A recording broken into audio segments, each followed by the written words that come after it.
안녕하세요. 저는 수도권에서 사는 30대 여성입니다. 항상 여기 사연을 듣기만 했는데 저도 사연을 보내려니 무슨 말부터 시작해야 할지 모르겠네요. 사실 얼마 전에 정말 끔찍한 사건을 하나 겪었거든요. 아직도 그때 생각하면 심장이 두근거리고 손이 떨리지만 이제는 그 일에서 벗어나고자 어렵게 컴퓨터에 앉아 사연을 보내려고 합니다. 비록 글이 횡설수설하더라도 넓은 마음으로 이해 부탁드려요. 먼저 본격적인 이야기를 하기에 앞서 우리 집 이야기를 해야 할 듯합니다. 저희 아빠는 제가 태어나기 전부터 할아버지의 사업을 물려받아 전자부품 제조회사를 운영했어요. 아빠는 회사를 키우는데 청춘을 바쳤고 그 결과 작년 기준 직원 수는 100명, 연매출은 150억 정도 나옵니다. 엄마는 아빠 회사의 사무실 업무를 담당하고 계세요. 저는 수도권의 4년제 대학교 영어영문학과를 졸업하고 처음에는 아빠 회사에서 일하려고 했지만 돌아다니기를 좋아하고 한 곳에 진득히 있지 못하는 성격이라 회사 생활은 너무 지루하고 재미없을 것 같았습니다. 무슨 일을 해볼까 고민하다가 어릴 때 꿈인 스튜어디스가 되어보고자 항공사에 지원했는데 서류는 항상 붙었지만 면접에서는 자꾸 떨어지더라고요. 1년 정도 도전하다가 계속 안 돼서 결국 포기하고 지금은 학원 영어 강사로 근무 중입니다. 그리고 사실 저에게는 가족이 하나 더 있는데 바로 1살 많은 오빠예요. 오빠와 저는 제가 7살까지는 같이 살았습니다. 하도 어린 시절이라 기억이 가물가물하지만 어릴 적 사진을 보면 저는 항상 오빠의 손을 잡고 다녔고 오빠는 저를 다정스럽게 쳐다보며 잘 놀아주었어요.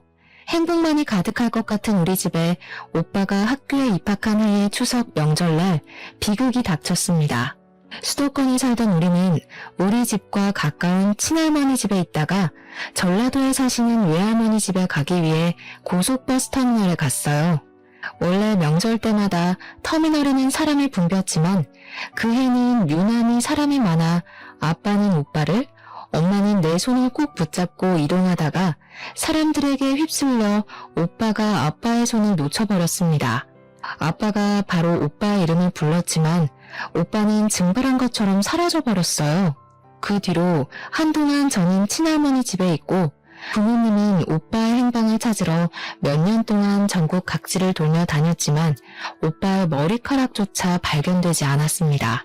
오빠가 실종되고 우리 집은 몇 년간 초상집이었어요.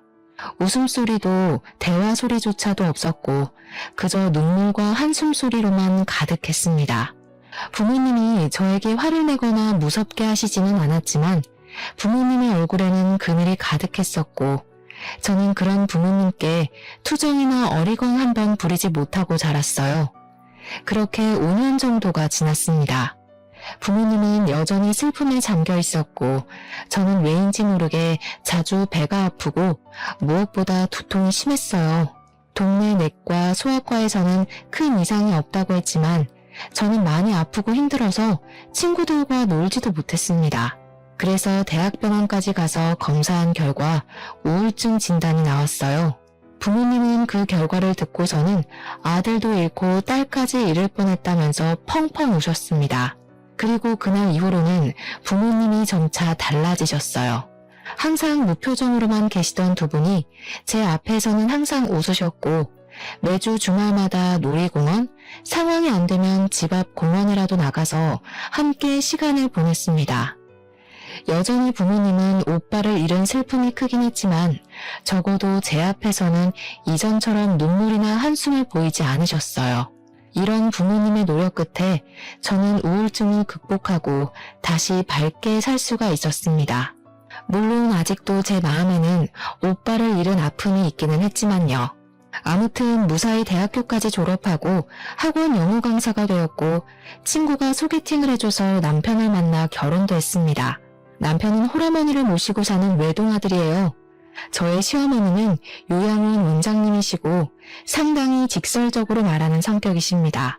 처음에 제가 인사를 갔을 때도 제 직업에 대해서 들어보시고는 그깟 강사가 벌면 얼마나 버냐고 하시던 분이세요. 그래도 저에게 설거지, 제사, 김장과 같은 일을 시키시지도 않았고 부당한 요구를 하시는 분은 아니시기에 크게 불편하지는 않았습니다. 남편도 저는 물론 친정 부모님께도 정말 잘했으며 집안일도 잘 도와주었어요.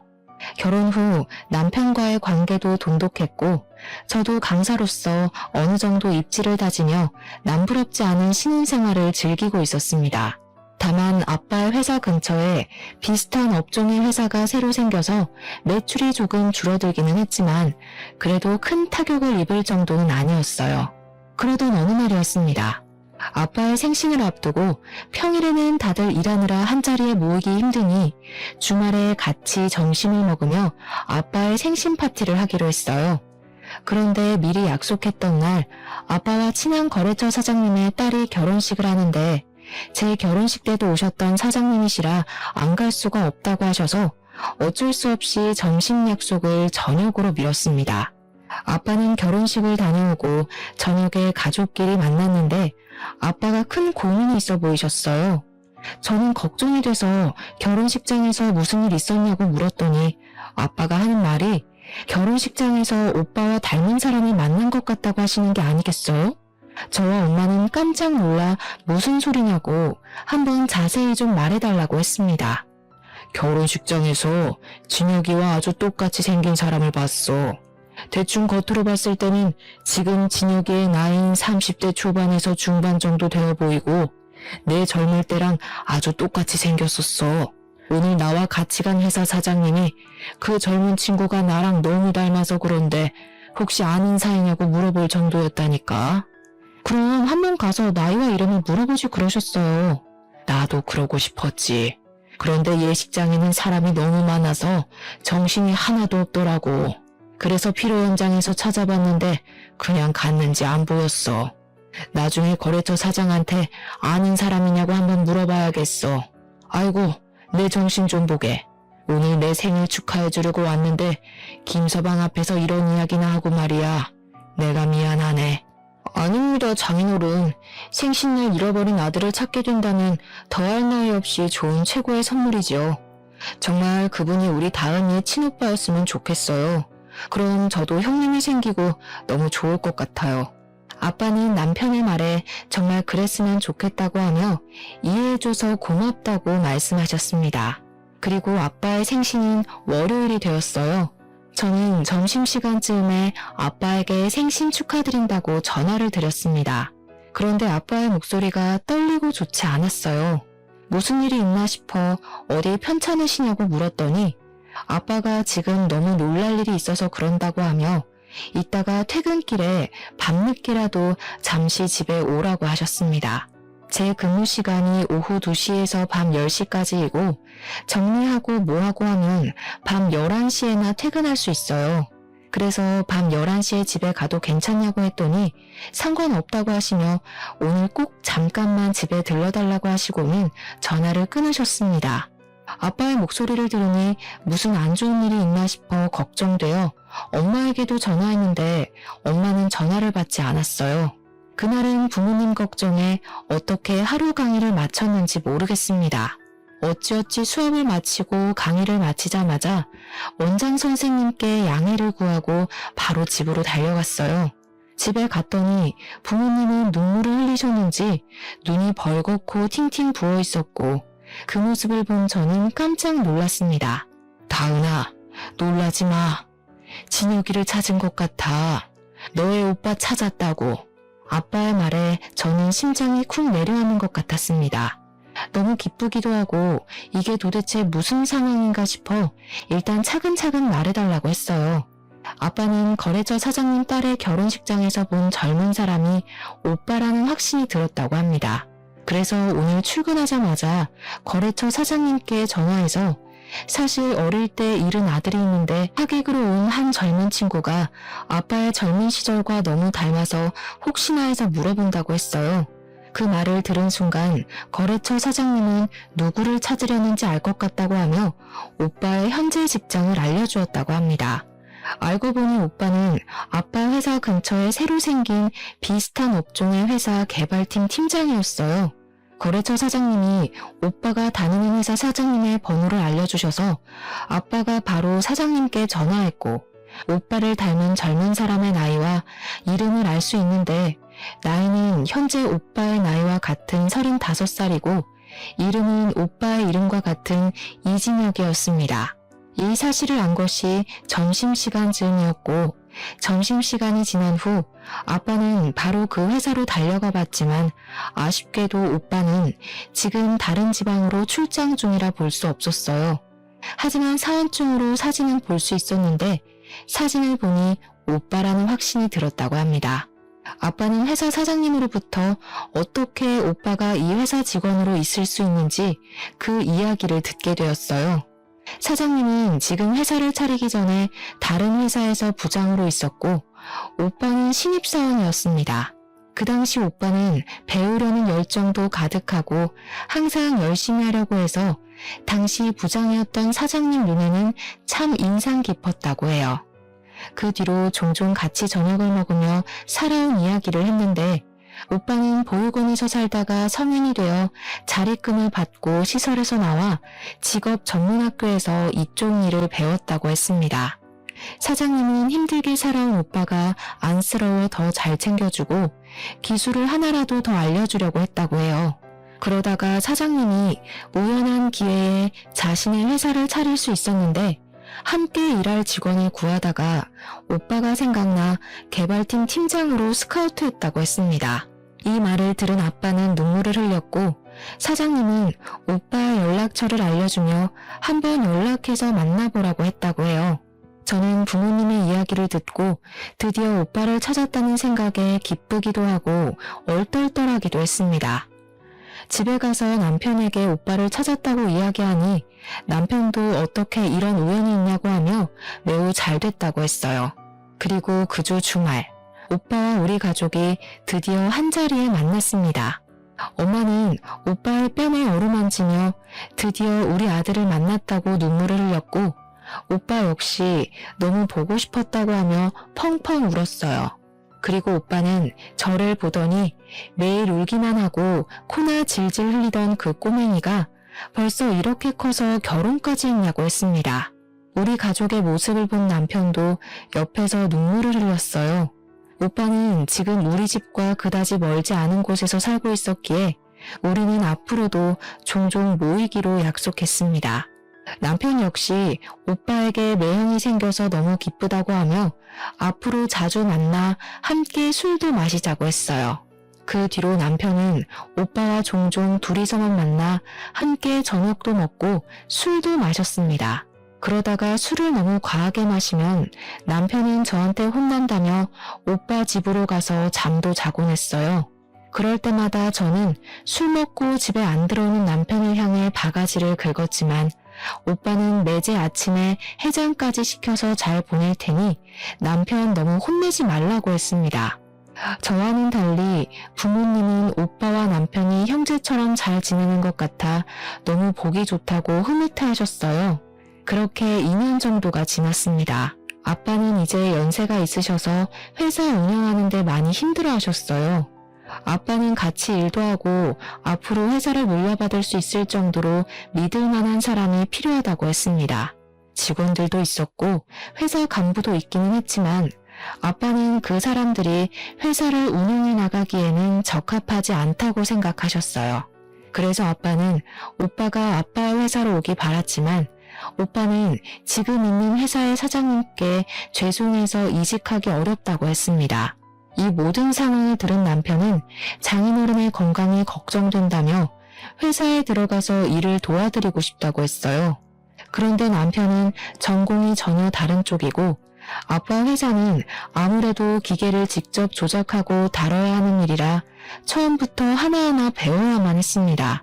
저는 남편에게 아빠 회사로 들어가면 하나부터 열까지 다 배워야만 하는 상황이라 힘들 수도 있다고 했지만 남편은 솔직히 지금 다니는 회사에는 희망이 없어 보인다며 아빠의 회사로 들어가서 기술을 배우고 싶다고 했어요. 아빠도 남편에게 회사로 들어오면 힘들 것이라고 했지만 남편은 생각이 아주 확고했고 결국 남편은 아빠의 회사에 입사하게 되었습니다. 남편은 정말 열심히 했어요. 거의 매일 자정까지 일하며 기계 조작하는 것을 배웠고 주말에도 회사에 갔습니다. 저는 너무 힘들게 일하는 남편이 안쓰러워 몸도 생각해가며 일하라고 했지만 남편은 지금 빨리 일을 배워야 한다며 그 누구보다 열심히 했어요. 그러나 회사 사람들은 남편을 인정해주지 않았습니다. 일부러 남편 앞에서는 전문 용어를 써서 남편이 하나도 못 알아듣게 하고 회사 내의 중요한 일도 남편에게 말해주지 않는다고 해요. 남편은 그 사람들에게 인정받으려면 빨리 일을 배워야 한다고 하며 이 악물고 정말 열심히 일했습니다. 아빠도 그런 남편의 모습을 아주 좋게 보셨고 아직은 남편이 회사에서 일을 맡아서 할 정도는 아니지만 조금 더 있으면 회사에 큰 도움이 될 수 있을 것 같다며 칭찬을 하셨어요. 그러다가 명절이 왔습니다. 원래 시댁이 우리 집에서 1시간 거리라서 한 달에 한 번꼴로 시댁에 갔었는데 남편이 아빠 회사로 들어가고 나서는 거의 넉 달 만에 시댁에 간 상황이었어요. 시어머니는 오랜만에 본 남편을 보며 한숨을 푹 쉬셨습니다. 우리 준석이 얼굴이 아주 반쪽이 됐네. 예, 우리 준석이가 너네 아빠 회사에서 일하는데 무슨 일반 사람들처럼 그렇게 일을 시키니? 아무래도 아빠 회사는 기술이 필요한 회사라 아직은 배우느라 그래요. 다들 이쪽 업계에서 10년, 20년은 되신 분들인데 이분들과 함께 일하려면 아무래도 남편도 열심히 해야죠. 그래서 저와 남편이 힘들 수 있다고 남편을 말렸는데 남편이 굳이 아빠 회사에 들어갔네요. 어머, 얘 좀 보게. 얘, 아무리 그래도 준석이가 사장님의 사위인데 그냥 한 자리 하나 주면 안 되니? 누가 들으면 무슨 너네 아빠 회사가 대기업인 줄 알겠다. 그래봤자 동네 구멍가게 수준인 가게인데 뭘 그리 따지고 드니? 그냥 빨리 딸인 네가 너네 아빠한테 우리 아들한테 부장이나 차장 같은 자리 하나 주라고 말해봐. 그래야 빨리 우리 아들도 사장도 하고 하지 않겠어? 너도 기왕이면 사장 와이프면 좋잖아. 우리 아들 그래도 수도권에 4년제 대학도 나오고 이전 회사에서 그래도 인정받으면서 살던 애인데 너무 고생해서 안쓰럽다.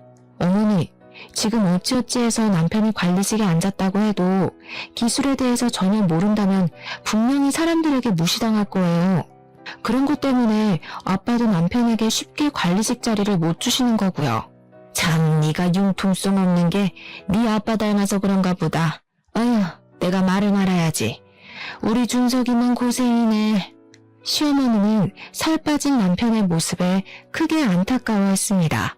시어머니의 말이 좋게 들리지는 않았지만 남편이 아빠 회사 다니며 고생을 해서 살이 빠진 것이 사실이기에 별다른 할 말이 없었어요. 그냥 남편이 건강을 잃지 않도록 잘 내조하겠다고 말했습니다. 그런데 시어머니가 그 뒤로도 명절 내내 우리 아들 안쓰럽다며 이야기를 했고 처음에는 저도 같이 안쓰러운 마음이 들었으나 점점 듣기 힘들었고 슬슬 짜증이 났어요. 이런 제 마음을 알았는지 남편도 시어머니에게 그만하라고 했고 남편의 말에 시어머니는 이야기는 하지 않았는데 집에 갈 때 보니 시어머니가 울고 있었습니다. 왜 우시냐고 했더니 준석이가 너무 안쓰럽다고 하며 너네 아빠한테 잘 이야기해서 얼른 관리직 하나 달라고 했어요. 그래도 30대 중반인데 아직도 그렇게 남의 밑에서 고생하며 일하는 게 너무 안쓰럽다면서요. 저는 그날 시댁에서 나오면서 남편에게 혹시라도 버티기 어려울 정도로 힘들면 언제든지 말하라고 했습니다. 남편은 이제 일도 조금씩 손에 익고 괜찮다고 하며 열심히 해보겠다고 하는데 남편을 보니 뭔가 고맙기도 했고 마음이 짠하기도 했어요. 그렇게 1년 정도 지나자 아빠 회사 임직원들이 드디어 남편을 인정해주기 시작했습니다. 하루는 회식을 갔다가 남편이 아주 기분 좋아서 오는 거예요. 회식 때 무슨 좋은 일 있었냐고 했더니 오늘 회식 자리에서 부장님이 사과했다는 겁니다. 무슨 소리냐고 하니 부장님이 그동안 사장님의 사위인데다가 이쪽 업계에서는 한 번도 일해보지 않았다고 해서 낙하산으로 오해했는데 지난 1년간 정말 열심히 일하는 것을 봤다며 오해해서 미안했다고 말했다는 것이에요. 부장님의 말에 다른 직원들도 자신들도 오해했다고 하며 남편에게 사과했다고 합니다. 남편은 역시 진심은 통하는 것 같다며 뿌듯해했고 그 뒤로는 회사 사람들과 잘 어울렸고 대리로 승진도 했어요. 남편이 대리가 되고 얼마 지나지 않았을 때 아빠와 오빠 회사에 큰 변화가 생겼습니다. 이런저런 복잡한 사정으로 인해 오빠의 회사가 아빠의 회사로 인수합병이 돼서 오빠가 아빠의 회사에서 일하게 되었어요. 오빠가 다니던 회사와 아빠가 운영하시던 회사는 거의 같은 부품을 제조하는 업체이고 부품을 제조하는 기계 역시 거의 같았습니다. 그래서 오빠는 회사 일에 쉽게 적응할 수 있었고 일을 너무 잘했어요. 아빠 회사 사람들도 오빠가 일을 잘한다는 것을 부정하지 못했습니다. 게다가 눈치도 빠르고 눈썰미도 있고 사람들 사이에 잘 융화되었어요. 무엇보다 회사 합병 후 처음에 이런저런 갈등들이 꽤 많았는데 그런 갈등이 생길 때마다 오빠는 현명하게 대처해서 큰 싸움이나 갈등이 생길 뻔한 것을 막았다고 합니다. 사람들은 다들 오빠의 성품과 실력을 높이 평가했고 오빠는 바로 차장으로 초고속 승진을 했어요. 오빠는 임직원들이 낙하산이라고 불만을 토로하면 어쩌냐고 했지만 회사 내에서는 아무도 오빠가 차장이 되었다고 해서 불만을 품지 않았습니다. 이렇게 오빠는 초고속으로 차장이 되었지만 남편은 여전히 대리였어요. 물론 남편도 최선을 다해서 노력하고 있었습니다. 하지만 20살 때부터 직업 전문학교에 들어가서 일해온 오빠와 이제 고작 3년 차인 남편이 어떻게 같을 수가 있겠나요? 저와 아빠는 당연히 오빠가 먼저 승진하는 것이 바르다고 생각했는데 남편은 그게 아니었습니다. 남편은 계속 오빠가 차장이 된 것이 마음에 들지 않는다는 식으로 이야기했어요. 하루는 남편이 퇴근하고 집에 왔는데 투덜대는 것입니다. 장인어른 정말 너무하시는 거 아니야? 아무리 형님이 이쪽 업계에서 일했다고는 하지만 그래도 어떻게 차장까지 바로 승진시킬 수가 있어? 장인어른도 그러고 회사 사람들도 다들 형님한테 홀라당 홀려서는 보니까 기계 조작하는 것도 나랑 별반 다른 것도 없더구만. 어떻게 형님은 바로 차장이고 나는 아직도 대리 나부랭이냐고. 나도 이렇게 노력하고 있는데 말이야. 과장이라도 시켜줘야 하는 거 아니야? 나도 아빠한테 대충 회사 상황은 들었는데 솔직히 여보가 열심히 했던 것은 인정하지만 오빠는 지금 이 업계에서 20살 때부터 일해왔던 반면에 여보는 이제 고작 3년이야. 이런 상황에서 여보가 오빠보다 더 인정받기를 원한다는 것은 욕심 아닐까? 그리고 오빠가 차장이 된 것에 대해 불만을 가지는 직원도 아무도 없다면서 왜 여보만 그렇게 불만이야?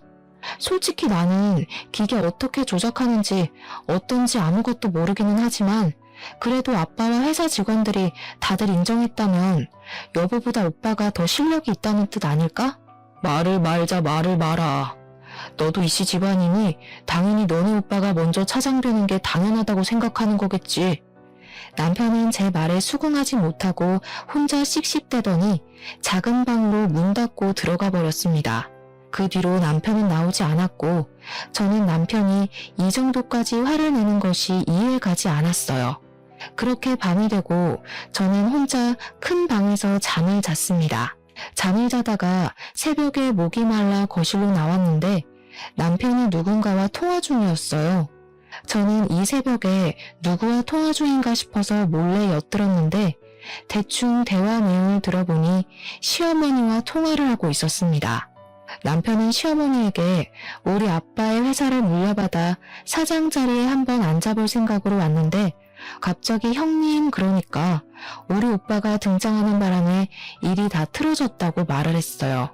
그러면서 우리 오빠가 나타나지만 않았어도 자신이 승승장구해서 사장까지 됐을 텐데 이렇게 찬밥 신세가 된 것이 억울하다며 오빠가 콱 죽었으면 좋겠다고까지 말했습니다. 시어머니는 남편의 말에 화가 잔뜩 난 듯했고 우리 아빠에 대해 좋지 않은 이야기까지 하는 듯했어요. 이 이야기를 들은 저는 너무 충격이었습니다. 남편이 갑자기 아빠의 회사에서 일한다길래 저는 정말 아빠를 돕고 싶어서인 줄로만 알았는데 사장 자리까지 생각한 줄은 몰랐어요. 게다가 오빠 때문에 자신이 사장을 못할 것 같은 상황이 되자 오빠가 죽었으면 좋겠다고까지 말하는 것이 충격이다 못해 섬뜩했습니다. 저는 방문을 열려다가 남편의 목소리가 너무 격양되어 있어서 일단 못 들은 척하고 다시 조용히 큰 방으로 갔어요. 저는 이 상황을 어찌해야 할지 몰라 밤새 고민을 하다가 남편이 출근한 후 바로 아빠에게 전화했습니다. 아빠는 안 그래도 저에게 할 말이 있어서 전화하려고 했다고 했어요. 사실은 말이다. 김서방이 요새 회사 내의 소문이 정말 안 좋아. 자신이 사장님의 사위라서 회사를 물려받을 것이라고 하며 회사 사람들에게 갑질하고 회사 사람들을 무시하고 다닌다더구나. 게다가 새로 들어온 사무실 여직원이 있으면 자신이 이 회사 사장이 될 것이라고 하며 따로 만나서 밥 먹고 술 먹고 하나 봐. 요새 김서방 집에는 일찍 들어오니? 아니요, 거의 매일 일해야 하느라고 늦게까지 일했어요. 여전히 밤 11시나 돼야 집에 와요. 근데 매일 회사 사람들과 밥을 먹으면서 반주한다고는 했어요. 그래서 저는 일하고 밥을 먹으면서 간단히 한잔하고 오는 줄 알았어요. 야근은 무슨, 매일 칼퇴근하고 있어. 아마 사무실 여직원이랑 같이 밥 먹는 것 같아.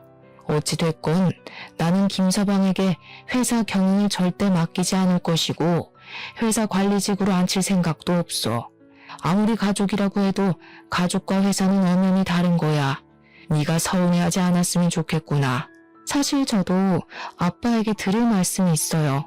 어제 남편이 시어머니와 통화하면서 남편이 아빠 회사를 물려받아 사장이 되고 싶었는데 갑자기 오빠가 나타나는 바람에 일이 다 그르쳤다고 했어요.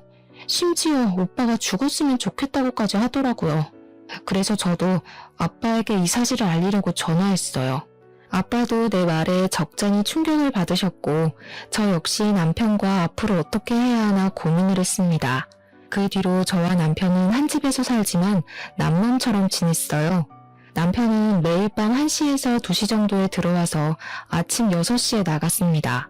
남편과 대화를 해보려고 해도 집에 오면 바로 작은 방에 문을 닫고 들어가 버리고 저랑은 눈도 마주치지 않으려고 해서 대화조차 할 수가 없었어요.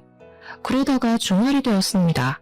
아침 10시쯤에 일어났는데 남편은 일찍부터 어디론가 나가서 보이지 않았어요. 남편이 한 번씩 주말에 운동하러 나갔다가 오후 늦게 집에 들어왔었기에 당연히 남편이 운동하러 갔을 것으로 생각했습니다. 저 혼자 간단히 밥을 먹으려고 준비하고 있을 때 엄마에게 전화가 왔어요. 겉절이랑 남편이 좋아하던 갈비찜도 하고 밑반찬 몇 개 했다고 하시며 아빠와 함께 집에 잠깐 들려도 되겠냐고 하셨습니다. 저는 지금 남편 없으니 집에 오시라고 했어요.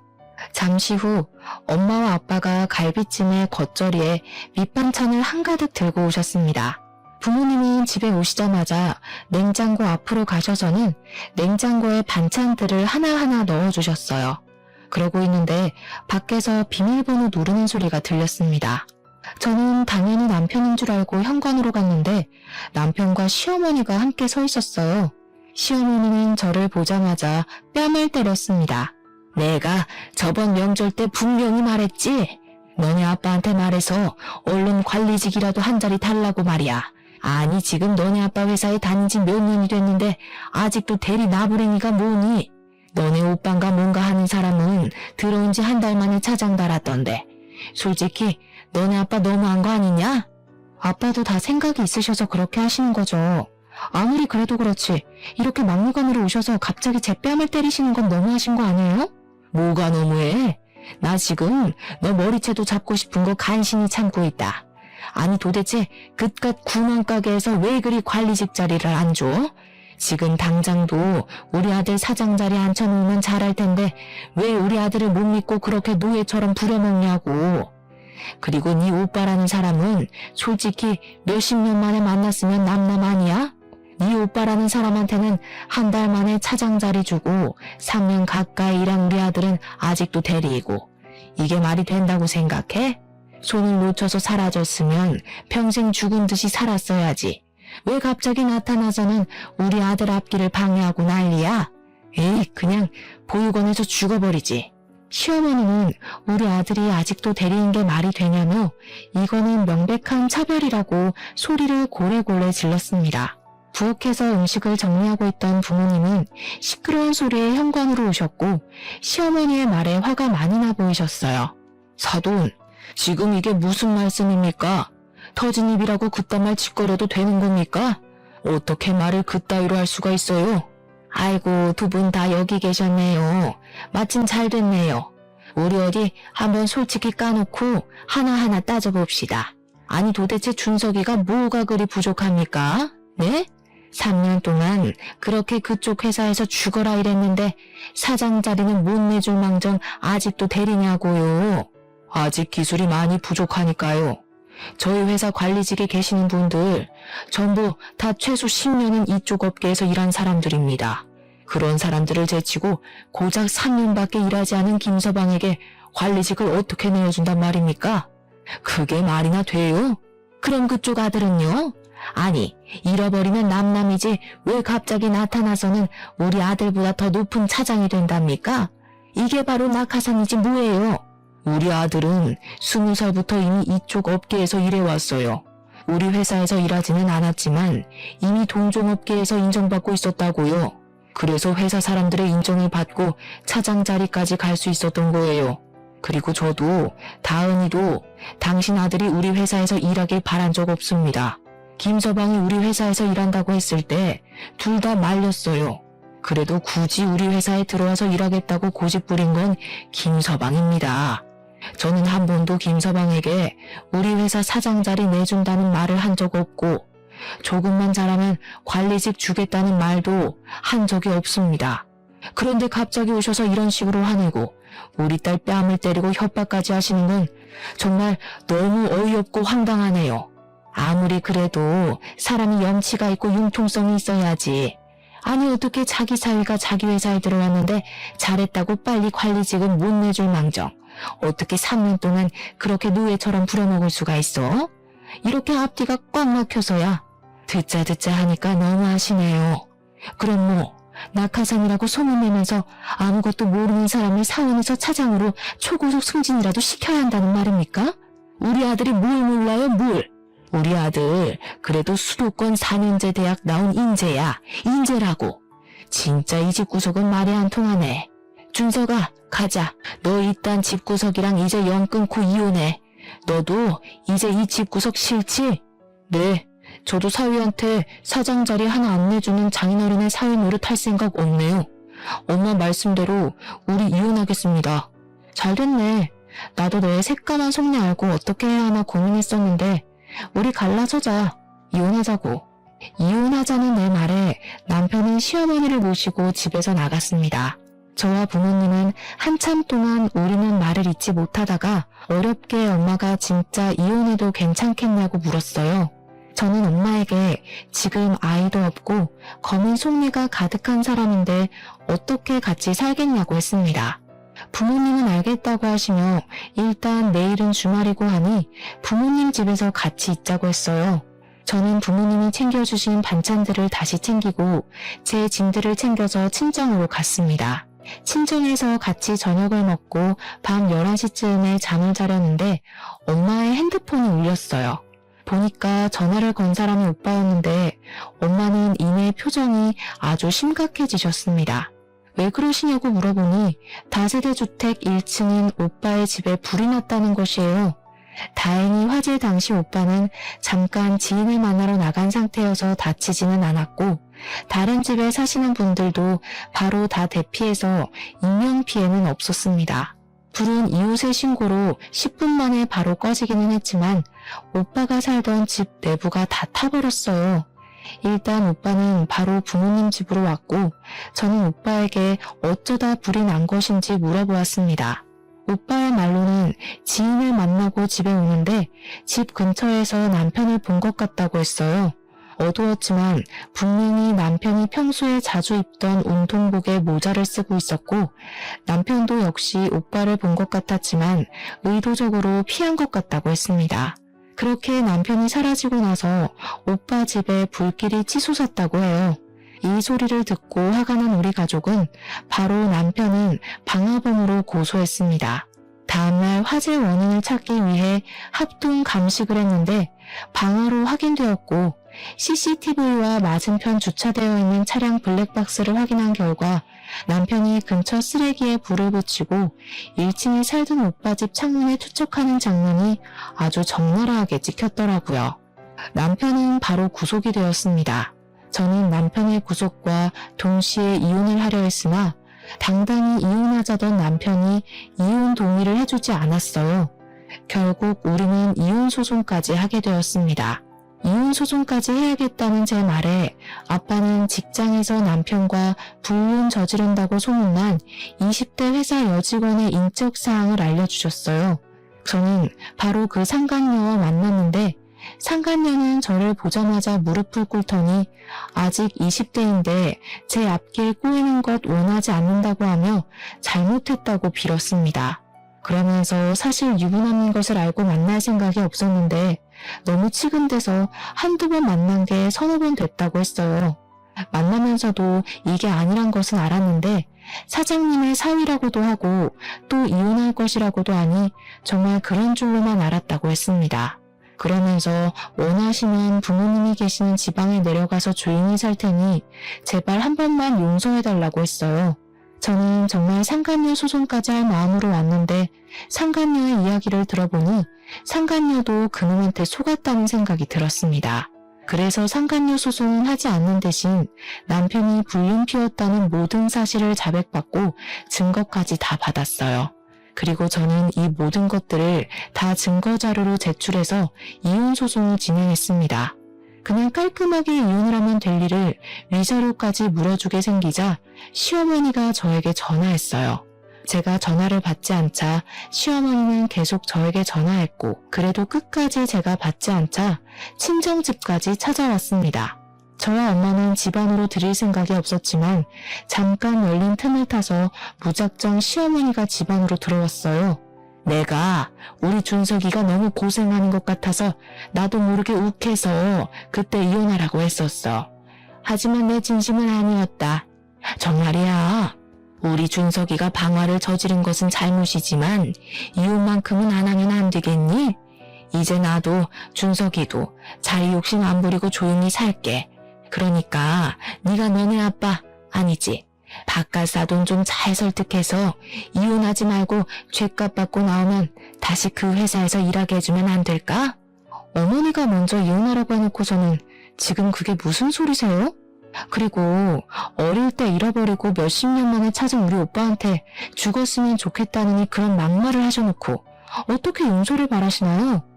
남편이 아빠 회사 여직원과 불륜까지 저질렀다는 거 알고 계시죠? 그런데도 제가 이 모든 것을 다 용서하고 옥바라지까지 해가며 같이 살라고요? 저는 절대 못합니다. 이혼 소송까지 해서 위자료까지 받을 거예요. 아시겠어요? 너 정말 너무하는구나. 그래도 이 어른이 이렇게 사과하러 왔는데 그냥 좀 넘어가주면 안 되냐? 정말 융통성은 일도 없는 집구석이라니까. 뭘 잘했다고 사과를 받아줘요? 당신 때문에 어렵게 찾은 우리 아들이 죽을 뻔했는데 당신 같으면 용서가 되겠어요? 참나, 우리는 법대로 할 테니까 그만 여기서 설치고 나가요. 꼴도 보기 싫으니까. 난 안 나가. 당신들이 이혼소송 취하해줄 때까지 안 나간다고. 시어머니는 정말 우리 집에서 안 나갈 기세로 대자로 누워 시위했습니다. 엄마는 시어머니를 내쫓으려다가 힘에서 밀리자 어쩔 수 없이 경찰을 불렀고 시어머니는 결국 경찰들의 손에 끌려 나갔어요. 저와 엄마는 이렇게나 끝까지 막말하고 뻔뻔한 시어머니를 가만히 둘 수가 없었습니다. 생각해보니까 옛날에 시어머니 요양원에 몇 번 갔다가 얼핏 봤는데 주방 직원분들이 위생로나 앞치마를 착용 안 하고 주방 상태도 엉망이었던 것이 생각났어요. 그래서 식품위생법 위반으로 시어머니의 요양원을 신고해버렸고 그 결과 영업정지 2개월 처분을 받았습니다. 안전모 앞치마 미착용은 당연하고 썩은 과일들을 값싸게 떼어와서 면역력이 취약한 노인들에게 급식으로 먹였던 것이 다 탄로났어요. 영업정지 처분을 받은 시어머니는 바로 저에게 전화해서 쌍욕을 했고 저는 시어머니의 찰진 욕소리를 그대로 녹음해서 시어머니의 지역신문에 투고했습니다. 그러자 그곳에 부모님을 요양시킨 보호자들이 난리가 났고 요양원 직원들도 시어머니의 막말에 도저히 일을 못하겠다며 전부 퇴사해버렸어요. 그 결과 요즘 같은 고령화 시대에 보기 드물게 요양원이 폐원했답니다. 이러한 일이 있고 나서 적지 않은 시간이 흘렀어요. 저는 지금 친정 부모님과 함께 살며 친정 아빠 회사로 들어가 사무실 직원으로 일하고 있습니다. 오빠는 여전히 회사에서 인정받으며 열심히 일하고 있어요. 남편은 이혼 소송에서 패소해서 위자료를 지급해야 했고 방아죄로 징역 2년이 선고되었습니다. 그리고 요양원이 폐원되는 바람에 당장 돈벌이도 잃고 아들의 옥바라지까지 해야 할 처지가 된 시어머니는 살던 집도 팔아버리고 허름한 원룸 하나 구해서 겨우 살고 있다고 해요. 이렇게 자리 욕심에 눈이 멀었던 전 남편과 전 시어머니는 해서는 안 될 잘못을 저질러 지금 죗값을 톡톡히 받고 있습니다. 아직도 저와 부모님은 오빠의 집에 불이 난 그날을 생각하면 두 손이 벌벌 떨리고 심장이 쿵 내려앉아요. 그때 오빠가 밖에 있어서 다행이었지. 만약에 집안에 있었다면 어렵게 찾은 오빠를 다시 영원히 못 볼 뻔한 것이잖아요. 부모님이 몇십 년 만에 오빠를 찾고 나서 기쁨의 눈물을 흘린 것을 옆에서 봤음에도 이런 일을 벌인 전 남편을 저는 평생 원망하고 증오하며 살 것 같습니다. 부디 저와 제 가족이 겪는 불행은 이것으로 마무리되었으면 좋겠어요. 실종, 방화라는 엄청난 사건을 겪었으니 이제는 우리 가족에게 꽃길만 펼쳐지길 바라며 저의 사연을 마칩니다. 감사합니다.